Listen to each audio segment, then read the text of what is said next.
Hello दोस्तों, नमस्ते। मैं डॉक्टर एनएस लीलारी। आज हम देखेंगे कि पूर्ति का नियम क्या है, लॉ ऑफ सप्लाई क्या है।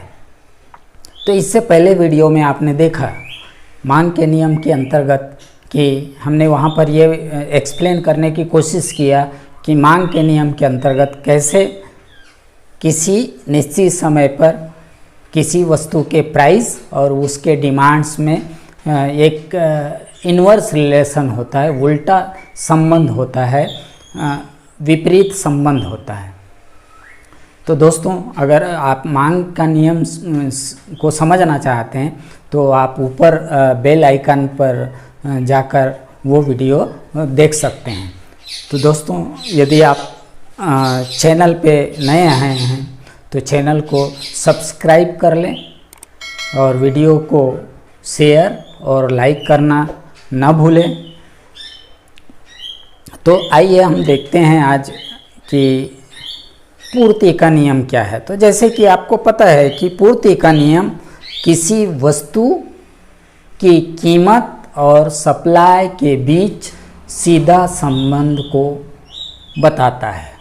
अगर हम इसको संक्षेप में कह सकें कि when other thing being equal there is positive relationship between price and supply, और there is direct relationship between price and supply. अर्थात अन्य बातों के स्थिर रहने पर किसी वस्तु के कीमत और पूर्ति के बीच में सीधा संबंध होता है। अर्थात जैसे जैसे कीमतें बढ़ेगी वैसे वैसे पूर्ति भी बढ़ते जाएगी, जैसे जैसे कीमतें घटेगी वैसे वैसे पूर्ति भी घटेगी। तो इस तरीके से एक निश्चित समय में पूर्ति का नियम हमको ये बताता है कि कैसे किसी वस्तु के कीमत और उसकी मांगी गई उसके सप्लाई की गई सप्लाई में सीधा संबंध होता है। और इस तरीके से आप देख सकते हैं कि इससे पहले आपने देखा है कि मांग के नियम में कि कीमत और मांग के बीच में विपरीत संबंध को बताया गया है मांग के नियम के अंतर्गत, जबकि पूर्ति के नियम के अंतर्गत या लॉ ऑफ सप्लाई के अंतर्गत कीमत और सप्लाई के बीच में सीधा संबंध को बताया गया है। तो यहाँ पर मांग के नियम के भांति या मांग के नियम के तरह पूर्ति का भी नियम एक गुणात्मक कथन है, क्वालिटिवली स्टेटमेंट है। अब क्वालिटिवली स्टेटमेंट क्या है? तो यहाँ पर यह देखना होगा कि कीमत में चेंज आने पर सप्लाई में भी चेंज आएगा। तो इस तरीके से एक डायरेक्शंस को बता रहा है सप्लाई, लॉ ऑफ सप्लाई, कि पर्टिकुलर टाइम पे प्राइस में चेंज आने पर सप्लाई किस दिशा में बढ़ेगा या सप्लाई में किस दिशा में चेंज आएंगे। मगर यहाँ पर लॉ ऑफ सप्लाई ये नहीं बता सकता कि कीमत में कितना वृद्धि होने पर पूर्ति में कितनी वृद्धि होगी।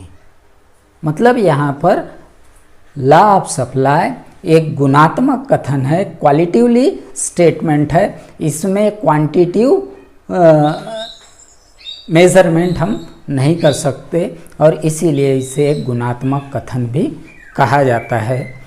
तो आप देखेंगे संक्षेप में पूर्ति का नियम बताता है कि कैसे पूर्ति और कीमत में एक ही दिशा में परिवर्तन होता है, डायरेक्ट रिलेशनशिप होता है, धनात्मक संबंध होता है कीमत और पूर्ति के बीच।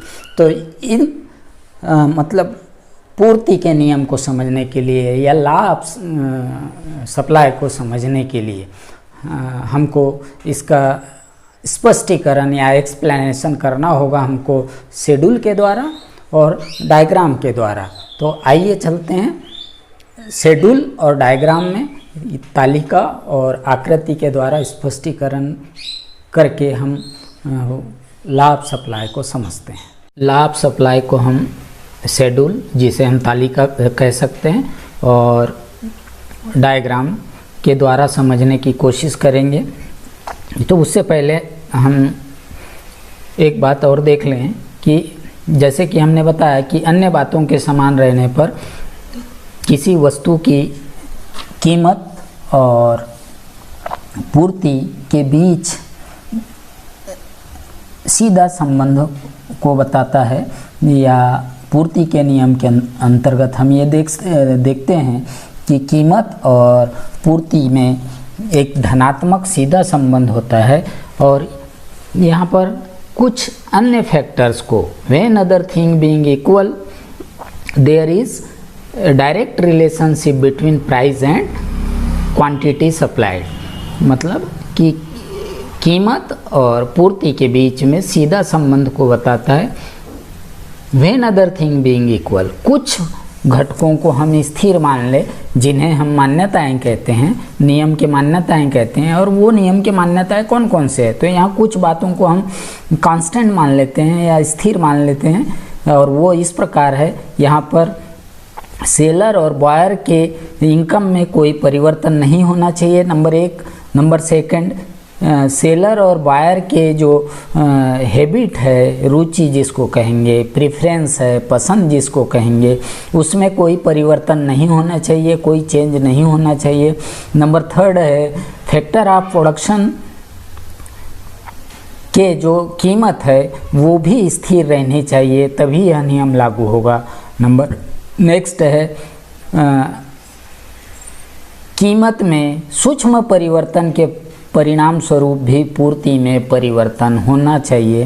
एंड लास्ट नंबर है, सेलर या विक्रेता यह मानकर चलते हैं कि वस्तु की कीमत में एक परिवर्तन और अधिक परिवर्तन को नहीं लाएगा।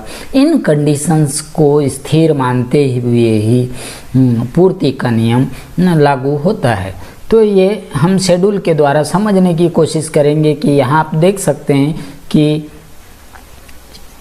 कमोडिटी के जो प्राइस है वो 10 रुपीज़ है, तो सेलर 100 केजीज़ को बेचने को तैयार है। जैसे कीमत 10 रुपीज़ से बढ़कर 20 रुपीज़ होता है, सेलर अपने सेलिंग को या अपने पूर्ति को बढ़ाकर 200 केजी कर देता है। तो इस तरीके से आप देखते हैं कि जैसे जैसे कीमतें बढ़ रही है, जैसे जैसे कीमत इंक्रीज़ हो रही है, वैसे वैसे यहाँ पूर्ति भी बढ़ रही है। इसके विपरीत यदि आप देखेंगे कि जैसे जैसे कीमत कम हो रही है, वैसे वैसे पूर्ति भी यहाँ पर कम होते जा रही है। तो इसका मतलब यहाँ शेड्यूल में आप देख सकते हैं कि कीमत और पूर्ति में सीधा धनात्मक संबंध है।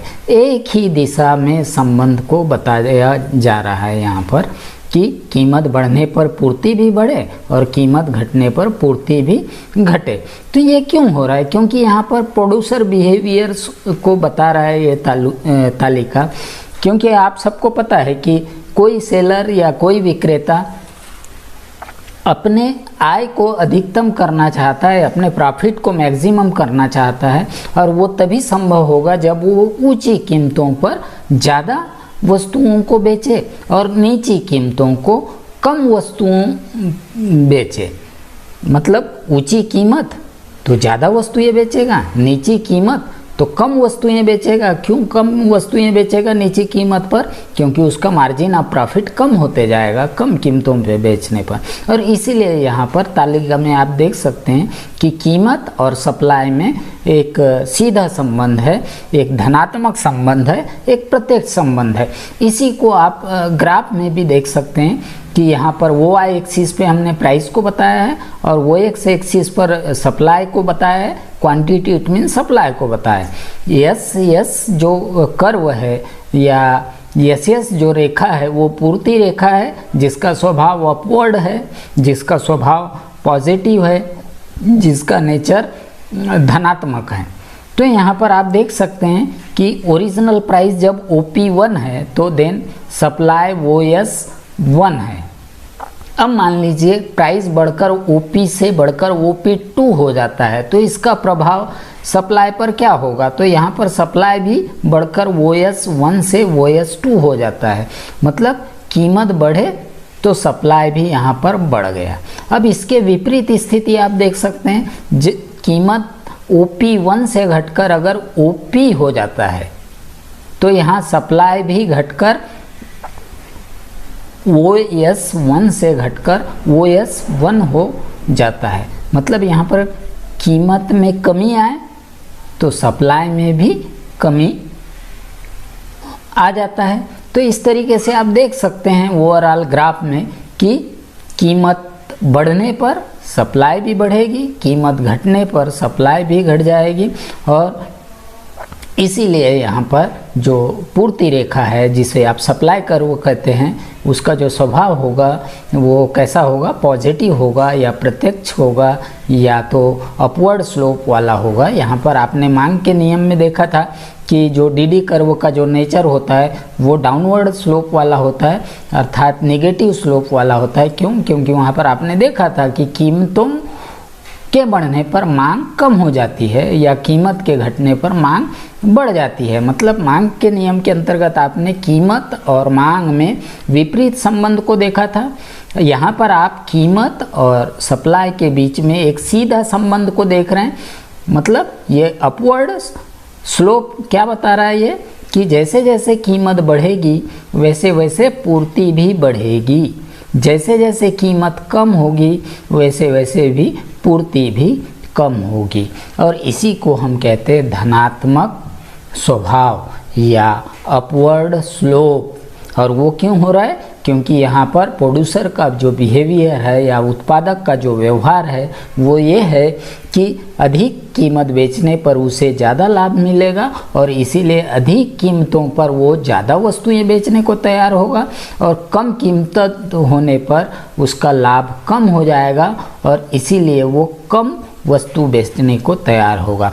और इस तरीके से ग्राफ में आप देख सकते हैं पूर्ति के नियम को कि कैसे अन्य बातों की स्थिर रहते हुए कीमत में और मांगी गई पूर्ति में कैसा होता है, सीधा संबंध होता है, प्रत्यक्ष संबंध होता है या धनात्मक संबंध होता है। अर्थात कीमत के बढ़ने के साथ साथ पूर्ति भी बढ़ेगी या कीमत के घटने के साथ साथ पूर्ति भी घटेगी। तो इस तरीके से दोस्तों हमने आज पूर्ति के नियम को शेड्यूल के द्वारा, जिसको आप तालिका कह सकते हैं, और ग्राफ के द्वारा देखा और समझा। आने वाले वीडियो में और भी आप वेरियस इकोनॉमिक्स के कॉन्सेप्ट के बारे में देखेंगे।